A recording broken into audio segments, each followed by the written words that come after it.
Gil, antes de mais, muito obrigado por ter aceito o nosso convite para estar aqui à conversa connosco nesta nossa emissão na Rádio Clube da Feira. Começava por lhe pedir para se apresentar aqui aos nossos ouvintes.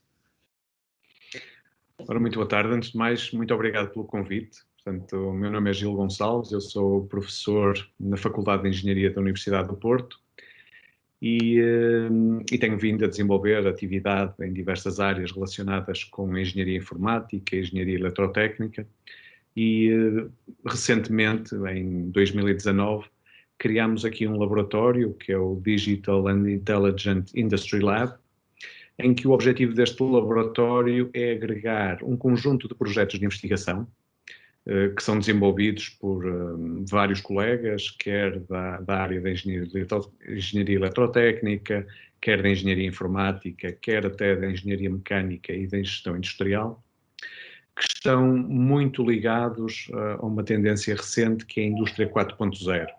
Portanto, projetos de ID que desenvolvem novas tecnologias e novas soluções para a aplicação industrial.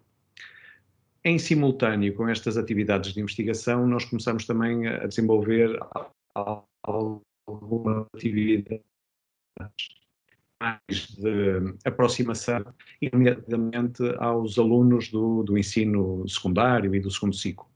E é um bocadinho por aí que temos vindo a trabalhar em conjunto com algumas escolas e também com a Escola Global, desenvolvendo algumas atividades que, usando a indústria 4.0 como contexto, permitem introduzir tecnologias avançadas e tecnologias inovadoras que mostram aos alunos que, de facto, o trabalhar na indústria pode não ser uma coisa assim tão desagradável e mostram que uma carreira nesta área pode ser, de facto, aliciante. Portanto, uma dessas atividades que nós desenvolvemos recentemente é este projeto Shaping, portanto, Shaping the Next Generation of Manufacturing Professionals. Portanto, no fundo, é formar a próxima geração dos profissionais da indústria, em que isto foi uma atividade desenvolvida no âmbito de um consórcio internacional, liderado pela Faculdade de Engenharia da Universidade do Porto, mas que envolve também o INEGI, cá de Portugal, e envolve o LMS, que é portanto, um laboratório de investigação grego, a Tecnália, que é um centro de investigação espanhol, e a Universidade Tecnológica de Bratislava. Isto é portanto, uma atividade financiada pelo Instituto Europeu de Inovação e Tecnologia, em que, no fundo, o que nós queremos com esta atividade é utilizar, lá está, a indústria 4.0 como contexto, mas depois introduzir aos alunos conceitos relacionados com a robótica, com a conectividade e a internet das coisas, a inteligência artificial, o fabrico aditivo. Portanto, usamos um bocado a indústria e mostramos quais são as tecnologias que vão moldar a indústria do futuro. Isto porquê? Porque, de facto, nota-se hoje em dia que há uma mudança grande em termos do que é o contexto tecnológico e isto vai implicar uma mudança nas qualificações da força de trabalho. Portanto, e o que nós queremos com isto é começar a atrair os jovens para estas áreas e mostrar-lhes que uma carreira na engenharia, uma carreira na indústria pode ser aliciante, derivado destas novas tecnologias. Portanto, o que nós temos vindo a fazer são várias atividades, desde dias abertos em que os estudantes, os alunos vêm e conhecem os laboratórios de investigação, veem e experimentam as tecnologias, seminários onde apresentamos os conceitos e apresentamos demonstrações de como é que estas tecnologias podem ser utilizadas em ambiente industrial, e até coisas mais lúdicas como portanto, jogos em que nós temos um jogo, portanto, um digital escape room. Portanto, eu não sei bem como traduzir isso em português. Portanto, Mas é um jogo, no fundo, em que os alunos têm que resolver um conjunto de desafios, e desafios esses que estão relacionados com os conteúdos e as tecnologias que lhes são apresentados.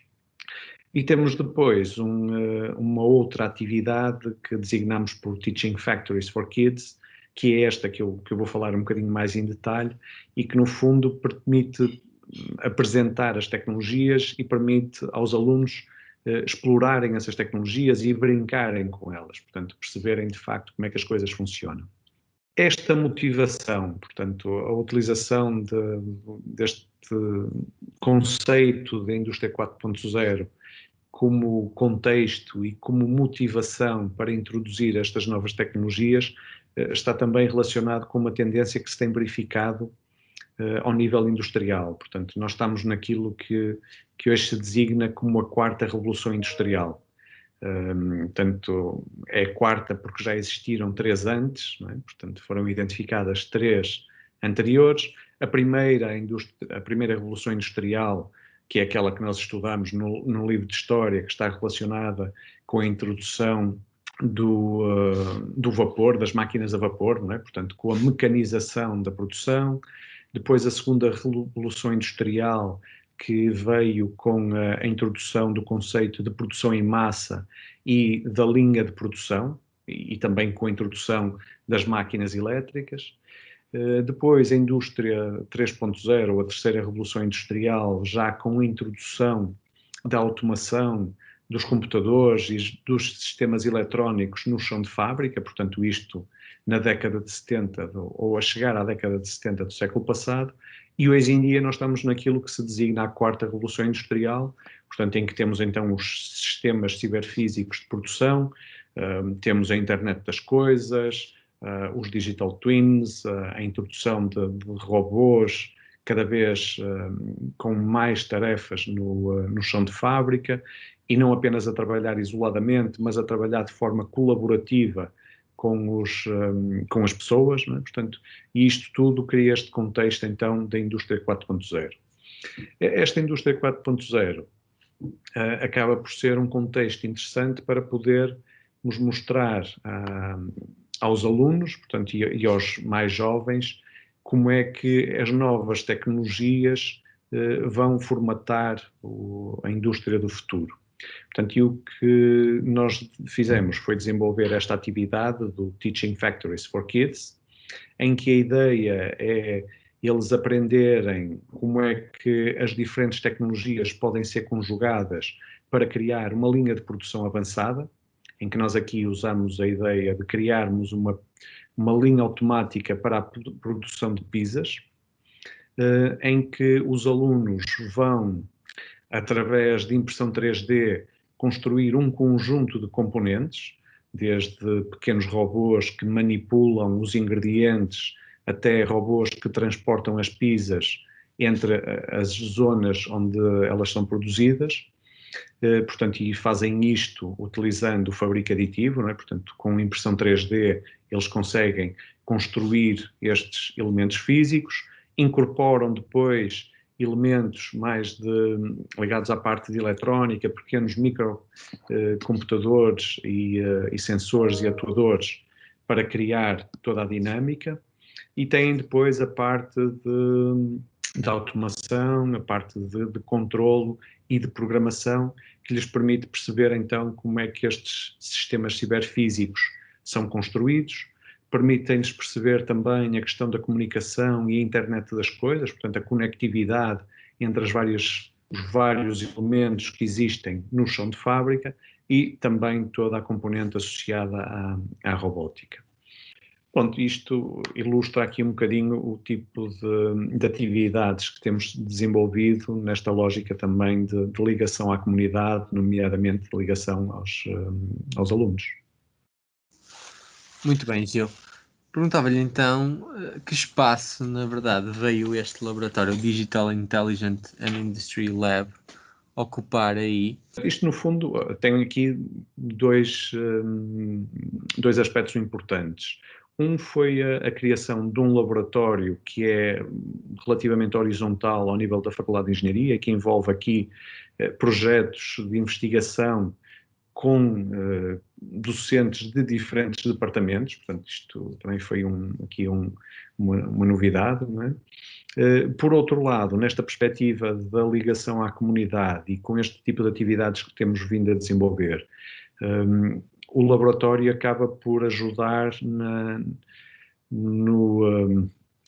portanto, no levar para as escolas esta abordagem do STEAM, portanto, em que estamos aqui a juntar questões relacionadas com a ciência, com a engenharia, com a matemática, e a conseguir utilizar uma abordagem mais lúdica, em que em muitos contextos até podemos ter aqui algum caráter mais performativo até, não é? Portanto, nós neste caso estamos a pensar numa lógica de replicar um ambiente industrial para algo que os atrai, que é a produção das pizzas, mas podíamos ter aqui outros contextos de aplicação em que os próprios alunos teriam que desenhar o ambiente e pensar como aplicar estes diferentes modelos que vão sendo construídos.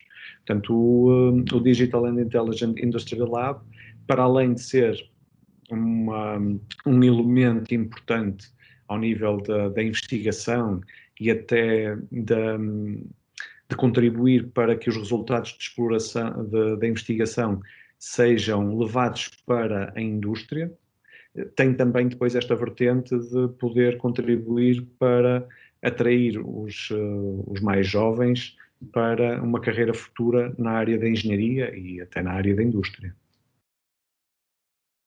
Exatamente, diria então que era essa o principal objetivo com a introdução da STEAM em idades mais jovens, como nomeadamente a introdução à indústria 4.0 que falou. Porque é que é tão importante que os miúdos, e a partir de que idade é que devem ter contacto pela primeira vez com esta realidade para ganharem essa motivação? Portanto, eu acho que a ideia da introdução da STEAM, desta abordagem STEAM na escola, é muito importante, não apenas para atrair os alunos para uma carreira na engenharia, na indústria. Portanto, esse de facto também é um bocado a nossa motivação. Portanto, nós queremos ter mais alunos no futuro, não é? E queremos começar a trazê-los desde já. Mas eu acho que esta abordagem é importante porque também nos motiva para aprender, mesmo que eles depois mais tarde vão para áreas diferentes, não é? Penso que isto deve começar logo nos primeiros anos, não é? Portanto, nós temos trabalhado mais com alunos já do secundário ou no final do segundo ciclo, mas a nossa ideia é estender essas atividades para cada vez para alunos cada vez mais jovens. Portanto, o nosso objetivo é esse. E, idealmente, até começar logo na escola primária. Sendo que aí as abordagens têm que ser um bocadinho diferentes, não é? Portanto, temos que privilegiar mais a componente física e menos a digital, enquanto que quando estamos a trabalhar com alunos mais velhos, portanto já no secundário, aí a componente digital acaba por ser a mais relevante e acaba por ser importante não apenas para os motivar e para lhes mostrar que de facto aquelas coisas que eles aprendem na física e na matemática têm uma aplicação real muito concreta, não é? Portanto, e isso eles conseguem perceber ao desenvolverem projetos desta natureza, mas também porque ao serem introduzidos a estas temáticas e ao terem que trabalhar com este tipo de tecnologias, terem que explorar também muitos conceitos relacionados com a programação, isso vai ajudá-los a estruturar a forma como pensam e mesmo o raciocínio em si também acaba por ser privilegiado e por ser potenciado com este tipo de abordagens. Ora bem, o Gil, sendo o nosso convidado hoje, fica obviamente logo subentendido que tem de alguma forma uma parceria ou uma ligação aqui com a Escola Global. Como é que surge esta parceria e em que é que se tem traduzido? De facto, nós começámos a desenvolver algumas atividades com a Escola Global, Algumas, já há alguns anos atrás, e aí não no âmbito do Digital and Intelligent Industry Lab, mas no âmbito de algumas unidades curriculares em que eu estou envolvido, em que tivemos alguns estudantes da engenharia informática que trabalharam já em conjunto com a Escola Global no sentido de estruturar algumas abordagens para o ensino da programação. Portanto, isso já foi feito aqui eu diria que há 5 anos, já não tenho bem presente, mas já é uma coisa que aconteceu há alguns anos atrás. E mais recentemente temos vindo a trabalhar no sentido de explorarmos mais esta abordagem STEAM, sendo que no ano que terminou mesmo agora, portanto em 2020, tivemos algumas atividades deste projeto Shaping a serem realizadas também na Escola Global. E agora em 2021 a ideia será alargar ainda mais essa colaboração, portanto, termos mais atividades a decorrer em conjunto e trabalharmos até no sentido de conseguir estruturar estes conteúdos e formatar estes conteúdos para que depois possam ser utilizados noutras escolas. Portanto, pensar numa forma até de criar aqui alguma escola que permita que a utilização das STEAM se torne generalizada e que não fique fechada em algumas escolas que são mais inovadoras e que estão sempre um bocadinho mais à frente, não é? Portanto, tentarmos que isso seja também partilhado com outras. Gil, e para terminar, este é um ano de decisão e escolha para muitos alunos do ensino secundário, nomeadamente, que estão agora, que em 2021 vão ingressar no ensino superior. Que conselho ou que mensagem o Gil daria a alunos que estejam indecisos se a engenharia é para mim ou não? O que é que o Gil poderia dizer aos nossos ouvintes, que poderão ser esses alunos, sobre um conselho para tomarem essa decisão? Bem, primeiro que tudo, eu acho que deviam tentar tomar essa decisão antes. Né? Se a engenharia é para eles ou não, deviam pensar nisso antes de chegarem a essa fase de escolha. Portanto, eu acho que isso devia ser uma decisão que começavam a pensar já Claro. no início do secundário. E como é que podem validar se de facto a engenharia é para eles ou não? Acho que este tipo de atividades pode ser muito interessante. Portanto, se envolverem, vai-lhes permitir perceber se de facto a engenharia é para eles ou não. Portanto, um engenheiro é uma pessoa que, para além de todas as qualidades que tem que ter em termos de raciocínio, de metodologia, de método, é também uma pessoa que tem que estar preparada para resolver problemas. E essa é uma das características que distingue os engenheiros de outras profissões, é que os engenheiros resolvem problemas e criam produtos, criam soluções. Portanto, se envolverem numa atividade deste género, como aquela que eu estive a descrever, com certeza que vão perceber quais são as qualidades que precisam de ter e se as qualidades que têm são ou não as adequadas para aquilo que os espera se seguirem por uma carreira na engenharia. Gil, muito obrigado pela sua presença aqui na nossa emissão. Foi um prazer. Nada, obrigado eu pelo convite e espero que agora em 2021, nestas atividades que vamos colocar no terreno na Escola Global, espero poder contar com muitos dos ouvintes e poder trabalhar com eles. Nós também. Obrigado, Gil.